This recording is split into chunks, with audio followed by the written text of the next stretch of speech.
Dikasih Apa tuh? gula, jantung, liver, tadinya bangkrut tuh. Ada yang jahil, Ada yang jahil. iya, ada yang nyimpenan bungkusan itu di pabriknya. Ada apa? Deketin mic ya.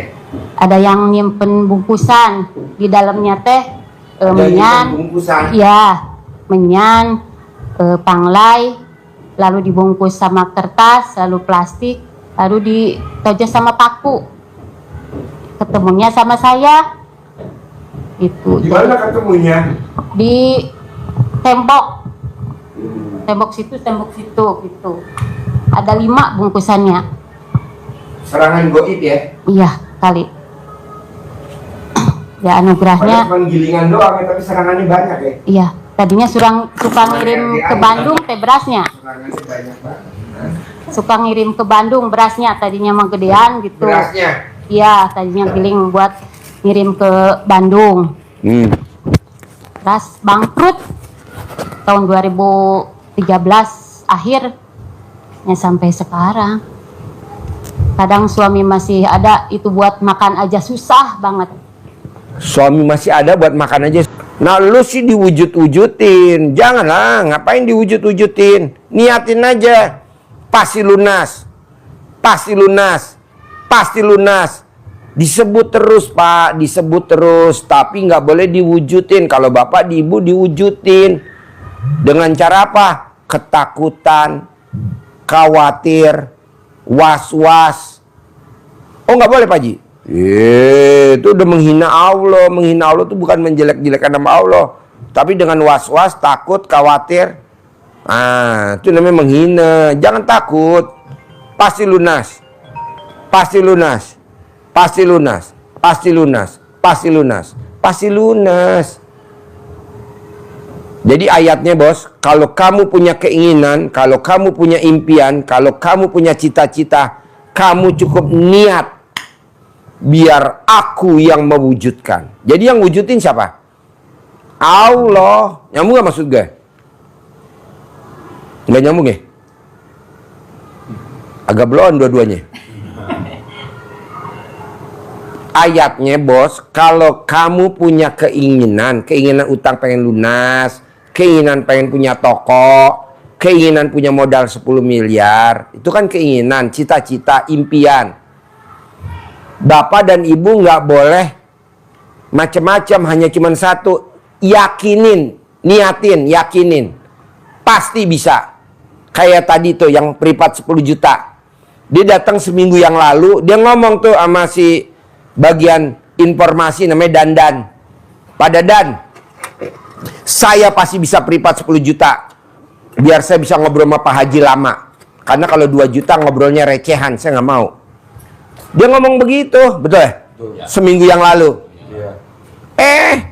Pas seminggu datang dia. Tadi sedekah 10 juta, bawa 15 juta. Sedekah 10 juta, privat tadi tuh lama tuh, yang sama istrinya tadi. Yang tadi nomor 2 dari Indramayu. Nah mau saya, cobalah Pak, janganlah kita mencari-cari. Kita suka mencari, minjem.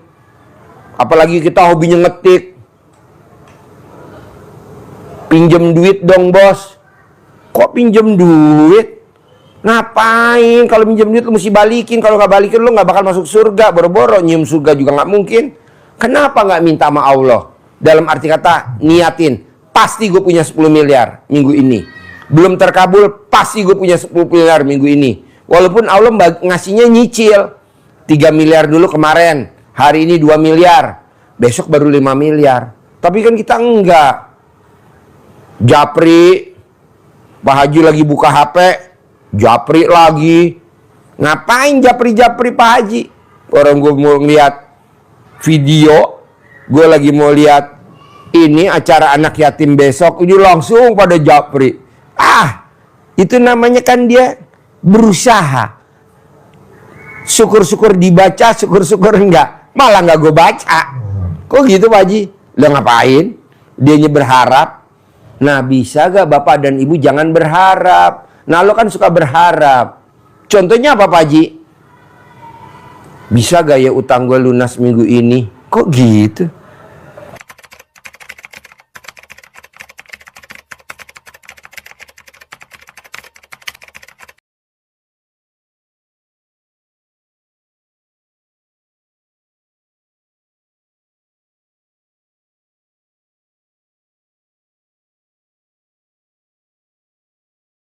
Pasti lunas. Bisa gak ya utang gue lunas bulan ini? Kok begitu? Nggak boleh, nggak boleh. Pasti lunas. Pak, Bapak sekarang usianya berapa? 55. Mimpi gak waktu Bapak lulus SMP? SMP lulus gak? Lulus. Mimpi gak Bapak punya istri yang sekarang dampingin Bapak? Enggak. Nggak mimpi kan? Saya juga nggak mimpi Pak punya pabrik odong-odong. Bapak lihat di bawah odong-odong saya berapa? 15. Lagi bikin odong-odong 4. Apa saya mimpi? Enggak. Produksi aja buat anak yatim. Karena anak yatim kurang naik odong-odong, produksi lagi. Hari ini produksi lagi 4. Ada 15. Jadi ada 19 odong-odong. Nggak mimpi. Sekolah saya ekonomi. Nggak ada backgroundnya teknik. Tapi saya punya odong-odong. Saya nggak IPB, nggak peternakan. Tapi saya punya kuda, punya sapi, punya kebo. Saya backgroundnya bukan pertanian, tapi kita nanam buat anak yatim. Nah, Bapak coba begitu niatin dulu. Saya udah niat Pak Haji, titik. Kalau Bapak kan sama Ibu koma. Niat tapi Bapak dan Ibu berusaha. Ngeri-ngeri sedap takut dilelang. Ngeri-ngeri sedap takut dilelang. Nggak boleh dong. Pasti nggak dilelang. Pasti aman. Pasti nggak ada yang minat. Pasti nggak ada yang beli. Pasti nggak ada yang beli. Pasti jadi milik saya. Pasti jadi milik saya. Pasti jadi milik saya. Bapak harus begitu. Bapak pernah gak nonton Benyamin Sueb acara Sidul Anak Betawi? Ya, pernah. Pernah Ibu? Benyamin Sueb Sidul Anak Betawi. Benyamin Sueb ngomongnya gimana? Dul, lu gue sekolahin tinggi-tinggi bukan jadi supir oplet, tapi jadi gubernur, tahu? Itu tidak ada di skripnya Pak, cuman spontan aja. Jadi gubernur gak Rano Karno? Jadi walaupun dia jadi wakilnya dulu, ya kan? Maya Istianti, tahu gak Maya Istianti? Istrinya Ahmad Dhani, mantan. Dulu, Bapak ingat Maya? Coba Bapak lihat di YouTube-nya, di TikTok-nya. Dia upload YouTube-nya, TikTok-nya Maya Istianti, dia ngomong begini. Lu gak pada minta tanda tangan gue loh. Nanti kalau gue orang terkenal, lu gak bisa lu minta tanda tangan gue, antri tahu. Bener. Sekarang minta tanda tangan dia gak bisa, teman-teman SMA-nya. Kenapa? Karena udah jadi artis. Dia sambil duduk selonjor ngomong begini. Besok gue pasti punya private jet. Pasti besok gue punya private jet. Pasti gue punya private jet. Punya gak dia private jet? Punya. Dengan suami yang sekarang, yang kedua, Irwan Musri. Walaupun prosesnya dia harus berantem dulu sama suami yang pertama. Cerai dulu. Dihujat dulu. Dibully dulu. Anaknya gak ada yang pro sama dia. Tapi kan sekarang dia punya private jet. Nah, coba Bapak sama Ibu sekeletuk aja ngomongnya. Tapi gak ada beban. Pasti lunas. Pasti cair 10 miliar. Pasti punya duit 10 miliar. Pasti. Bisa gak? Harus bisa dan pasti bisa. Tapi kan kita enggak. Ngomong ya ngomong. Tapi di belakangnya koma. Saya maunya titik. Pasti cair, titik. Pasti lunas, titik. Pasti punya, titik. Pasti milik, titik. Kalau koma, kapan ya? Gue udah sedekah, tapi belum terkabul. Nggak mungkin. Kayak tamu RDAY, Pak Haji, saya udah sedekah 10 juta kok nggak cair-cair 10 miliar. Nggak mungkin. Masa sedekah 10 juta cair 10 miliar? Gue duluan yang protes. Kok gitu Pak Haji? 10 juta. Masa cair 10 miliar? Privat lagi. privat lagi gitu dong. Taruh dia privat udah 13 kali atau 17 kali. Berapa tuh? Kali 10 juta. 170 juta ya. 17 kali. Karena kan ketemu kita ajarin terus. Dia cair 10 miliar. Agus setuju. Ini privatnya baru sekali pengen cair 10 miliar. Nggak mungkin. Privat lagi. Privat lagi. Testimoni lagi. Testimoni lagi. Nanti kita benain yang mana yang kurang. Bu, Pak, inget gak zaman dulu neneknya ibu, neneknya bapak, kakeknya ibu, kakeknya bapak, buyutnya ibu, buyutnya bapak. Zaman dulu ada Dufan nggak? Nggak ada. Ada nggak? Bar karaoke ada nggak? Nggak ada. Apa yang dilakukan sama buyut kita? Tiap malam ML. Tiap malam nenen. Tiap hari romantis. Anaknya berapa buyut kita? Ada yang 10. Ada yang 9. Ada yang 7. Tapi kalau kita sekarang ngomongin begitu, katanya tabu. Tabu dari mana? Orang yang suka romantis, orang yang suka cinta kasih, orang yang suka terima kasih sama pasangannya, jempol 2, duitnya banyak. Gitu. Sekarang kan enggak, Bu. Ih, jorok dari mana? Orang buyut kita juga dulu nggak ada kegiatan, tiap hari nenen, ML nenen, tapi kan rumahnya kaya raya. Neneknya bapak, buyutnya bapak kan tanahnya luas. Rumahnya jaraknya jauh-jauh. Ya betul? Nggak dempet. Sekarang, Bu, rumahnya dempet, Bu. Temboknya jadi 1. Temboknya cuma 1. Coba bayangin, Pak. Anaknya 1, anaknya 2. Bahkan ada yang nggak ada anaknya, belum punya. Cicilan motor ada, cicilan mobil ada, cicilan rumah ada. Saya nggak mau. Romantis. Nah, ibu coba romantis sama anak karena ibu nggak ada suaminya. Bapak coba romantis sama pasangannya. Tadi saya tanya, Pak, kakek-kakek usianya 80 tahun. Dia seorang pelaut. Tadi yang nomor terakhir privat 10 juta. Apa yang bikin Bapak kaya raya? Apa yang bikin Bapak kaya raya? Apa yang bikin Bapak kaya raya? Apa jawabnya dia? Saya setiap hari alat kelamin saya diemot sama istri saya. Apa itu tabu? Enggak. Karena nggak ada kegiatan zaman dulu. Iya betul? Ini saksinya tadi.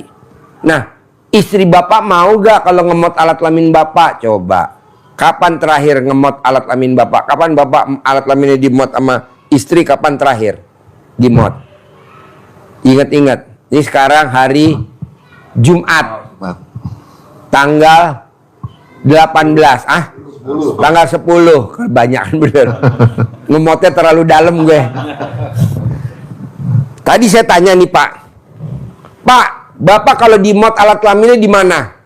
Di tempat tidur dan di meja makan. Jadi di meja makan, sebelum dia pergi, bapaknya nih, pergi sama supir, jalan. Itu istrinya duduk di bawah, Pak. Diemot dulu alat kelaminnya. Mot dulu. Sampai keluar. Alhamdulillah kata dia kan usianya 80 tahun. Istrinya juga 80 tahun. Katanya istrinya seperti gadis usia 17 tahun. Iya betul? Lebih cantik. Lebih cantik. Kenapa? Karena dia sering minum makanan minuman bergizi tinggi. Gitu. Sampai minder. Sampai minder. Dia tuh kalau jalan sama istrinya katanya kayak jalan sama cucunya. Karena cucunya 80 tahun tapi usianya seperti umur 17 tahun. Halus wajahnya, cantik luar biasa, lebih muda. Karena hobinya dari muda sampai tua ngemot alat kelamin suaminya setiap hari. Dan duitnya nggak ada serinya. Nah, coba Bapak praktekin. Coba ingat-ingat, kapan terakhir alat kelamin Bapak diemot sama istri? Kapan terakhir? Udah lama, Pak. Tadi. Ya kapan? Masih ingat ya? Ada 1000 tahun yang lalu. Sekarang usianya 50? 55. 55. Berarti Bapak lahir tahun 70. Ya. Harusnya kemarin dong terakhir. Di mote kemarin dong terakhir. Enggak, di pas ulang tahun Bapak. Ulang tahunnya kapan? Juli. Juli. 25 Juli. Saya tanggal 2 Juli. Bapak 25 Juli. 25 Juli. 1970. Jadi pada saat lahir Bapak di bawah saya ya. Ya di bawah berapa bulan nih? 22 hari, 23 hari. 23 hari. Saya 2 Juli, Bapak 25 kan?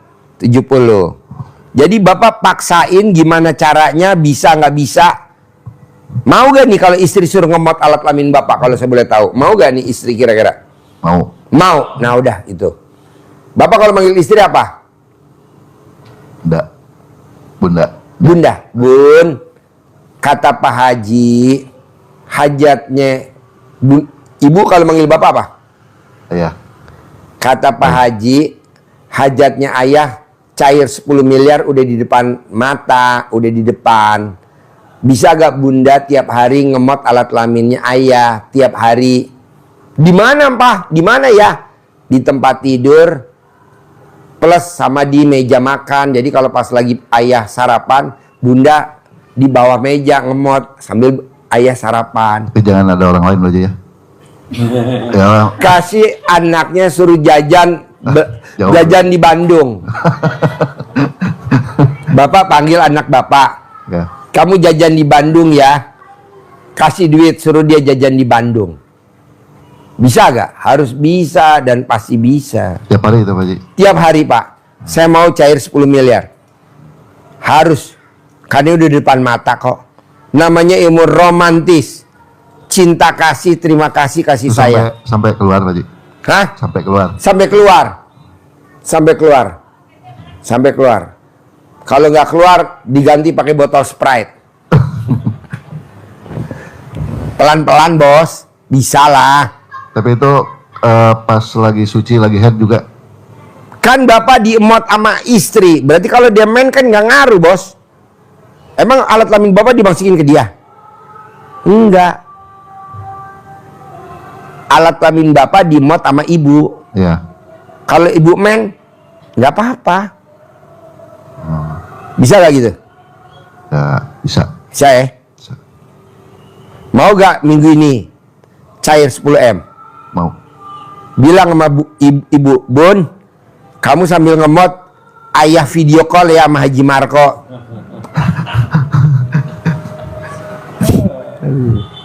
Bisa? Tapi video call betulan. Enggak. Enggak. Humor. Put, humor. Tambahin air, Put. Lo yang mau video call malah gue yang aus. Enggak, bos. Nanti lo mau cair, bos. Cair. Pelan-pelan. Kan lo belum jalanin. Ini kan ilmu baru. Selama umur lo 55 kali lo baru denger kali gue ngomong begini. Ya. Emang nggak ada. Adanya di zaman dulu nenek-nenek kita. Tapi kan nggak diomongin zaman dulu kan langsung praktek kalau zaman dulu. Kalau sekarang kan kita mesti kasih teori dulu. Zaman dulu langsung praktek bos. Lo lihat zaman dulu deh. Anaknya 12. Tidak punya pembantu. Tidak punya suster. Anaknya 9. Tidak ada pembantu, tidak ada suster. Tapi anaknya sukses. Anaknya sukses. Jadi presiden, jadi menteri, jadi panglima, jadi kapolri, jadi pangdam, jadi kapolda. Lo praktekin dulu. Bisa. Namanya ilmu cinta kasih, ilmu terima kasih, sama ilmu romantis. Bisa? Bisa. Ya. Kalau ibu kan nggak ada suaminya, ibu nggak dipraktekin ya, nggak boleh ya. Kalau ibu mau paling mesti nyewa beruang, pakai beruang. Nanti saya kirim Haji Marco pakai itu topeng beruang. Kedua, bos paksain bisa gak nggak boleh julid sama nggak boleh gibah. Terangin bos, nggak boleh julid sama gibah. biar pahalanya nggak hilang. Bapak Ibu, ilmu yang disampaikan Pak Haji, kalau sudah kita praktekin secara maksimal, optimal, kualitasnya, kuantitasnya, baik itu ibadahnya, sedekahnya, sudah kita jalani, tetapi kalau dua hal yang ditekankan Pak Haji tadi masih bersemayam di dalam hati Bapak Ibu sekalian, itu menjadi penghambat terkabulnya hajat. Maka harus disedot biar keluar penghambatnya. Ya, penghambatnya apa tadi itu katakan Pak Haji? Ghibah. Apa? Ngomongin orang, ngomong dengan istri, ngomong dengan anak bungsu tentang anak yang nomor satu, ngomong dengan istri tentang tetangga, ngomong tentang petugas bank yang mau pasang plang. Itu namanya ghibah, ngomongin tentang orang lain walaupun yang diomongin benar, itu namanya ghibah. Orang yang diomongin, misalnya Bapak Ibu ngobrol, ngomong-ngomong, yang diomongin siapa? Pak Haji Margo. Diomongin Haji Margo itu gini, kadang juga benar, tapi kalau suatu saat Pak Haji Margo dengar diomongin oleh Bapak Ibu, kira-kira Pak Haji Margo jadi marah enggak? Marah, tersinggung. Ngapain ngomong-ngomongin gue? Lah kan bener kenyataannya begitu. Iya, kenyataannya itu namanya ghibah. Tapi kalau di ngomongin nggak bener, itu namanya fitnah. Fitnah lebih kejam daripada pembunuhan. Dari dosanya banyak, menjadi penghambat, penggugur pahala dari segala ibadah kita. Bubar pahalanya. Harusnya sudah menghantarkan hajatnya teraih di depan mata yang disampaikan Pak Haji tadi, seperti Bapak Ibu waktu kecil pernah main ular tangga. Pernah gak? Nah, mulai beranjak dari angka 1, 2, 3, 4 sudah sampai angka 97. Awas ini, bahaya ini. Jangan sampai dapat angka 1. Ghibah kita masuk ke ekor ular. Nyampe enggak? Enggak nyampe, turun. Balik lagi ke bawah. Seperti itu dasarnya ghibah. Kata Rasulullah, seperti kita suka makan bangkai saudara kita. Lebih-lebih lagi, kenapa pahala kita habis? Karena energi negatifnya orang yang kita omongin, dosa-dosanya, energi negatifnya ketarik ke dalam diri orang yang menghibah. Sementara energi positif Bapak Ibu ketarik ke orang yang diomongin, digibahin, sehingga habis. Dosanya nambah, negatifnya nambah, positifnya hilang, pahalanya hilang. Jadi nggak punya kekuatan, harus dibuang jauh-jauh. Yang kedua, apa tadi? Julid. Bahasa umumnya yang mudah dipahami kita, nyinyir. Lebih mudah lagi, sinis. Julid itu gitu, melihat orang lain baik pun kita tetap nyinyir, tetap sinis, tetap julid, terlihat jelek-jeleknya saja. Baik, tapi kita ungkap tentang kejelekannya. Depan rumah tetangga renovasi rumah, rumahnya jadi baik. Alhamdulillah tetangga saya bisa bangun rumahnya baik, beli mobil. Tapi dalam hati mungkin nggak ngomong atau diomongkan dengan suaminya, dengan temannya, alah bangun rumah paling ya kredit, punya angsuran aja, gaya-gaya renovasi rumah, datangkan mobil baru, beli baru, paling ya nyicil, nyinyir, julid, jelek-jeleknya yang diangkat-angkat. Ini menghapus pahala yang Bapak Ibu kerjakan tadi.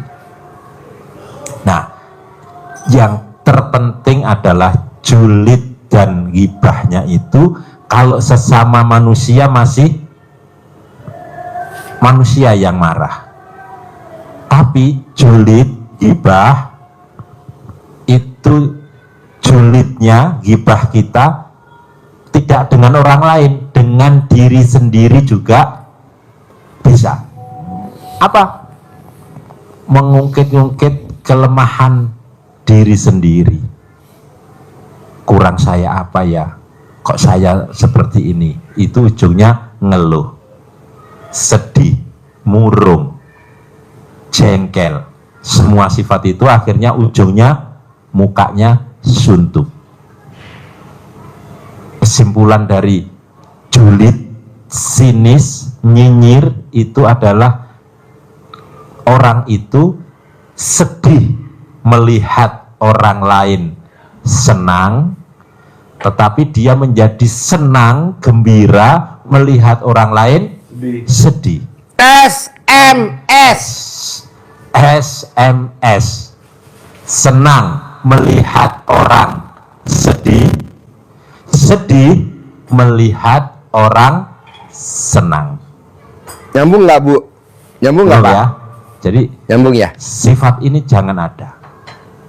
Nah, yang berbahaya lagi yang ditekankan Pak Haji adalah ghibah, nyinyir, julid kita tidak sekedar kepada manusia, tidak sekedar kepada orang lain, tetapi kita julid, ghibahnya kepada Allah. Ngobrolnya dengan diri sendiri, tetapi menyalah-nyalahkan Allah. Allah gimana sih Allah ini? Saya sudah sedekah, sudah bangun malam, sudah tahajud, sudah baca Quran. Kok kehidupan saya masih begini-begini saja? Allah tidak adil. Lama-lama keyakinan kita kepada Allah jadi berkurang, jadi runtuh, berarti nggak usah apa. Nah, itulah dampaknya julid dan ghibah. Nggak terasa kita ngomongnya kan dengan diri sendiri, tapi ngebatin. Nah, tadi batin. kita sampaikan kalau Bapak Ibu ngomongin tentang Pak Haji Margo tahu marah. Lah sekarang yang kita juliti, yang kita ghibahin itu adalah Allah Subhanahu wa ta'ala. Marah gak? Murka. Marah. Lebih dari marah. Murka Allah. Maka kita dilenyapkan, dibinasakan, dibangkrutkan usaha kita oleh Allah. Karena nyinyir kita, julid kita, ghibah kita dengan diri sendiri, tetapi ghibahin dan menjuliti Allah. Itu yang harus dibuang jauh-jauh, menjadi penghambat. Karena itu penyakit hati, tidak boleh bersemayam di hati kita. Takut, was-was, khawatir, ragu-ragu. Nggak boleh, Pak, nggak boleh, Bu. Orang yang suka khawatir, ragu-ragu, was-was, apalagi satu lagi, takut, itu orang yang suka menghina Allah. Menghina Allah itu bukan menjelek-jelekan nama Allah, tapi takut nggak bisa bayar utang. Jangan dong. Ibu punya anak ibu nggak bisa bayar utang, yang tanggung jawab siapa? Ibu. Bapak punya anak nggak bisa bayar utang, yang tanggung jawab siapa?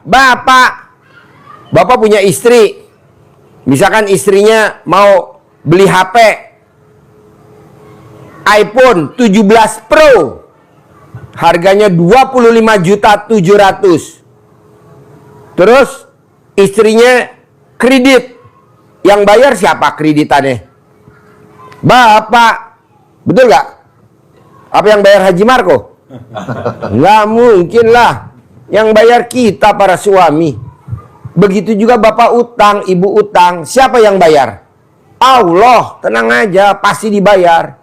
Tapi bapak dan ibu nggak boleh menggurui Allah, dalam arti kata nggak boleh ngatur Allah, nggak boleh ngatur Tuhan. Kita kan hobinya ngatur. Orang belum waktunya jatuh tempo, kita buru-buru mau bayar. Nggak boleh. Apalagi ngadu. Allah, HP saya rusak, tadi jatuh. Jadi nggak bisa buat. Kata Allah, justru lo gue jatuhin HP-nya karena lo mau ganti HP baru.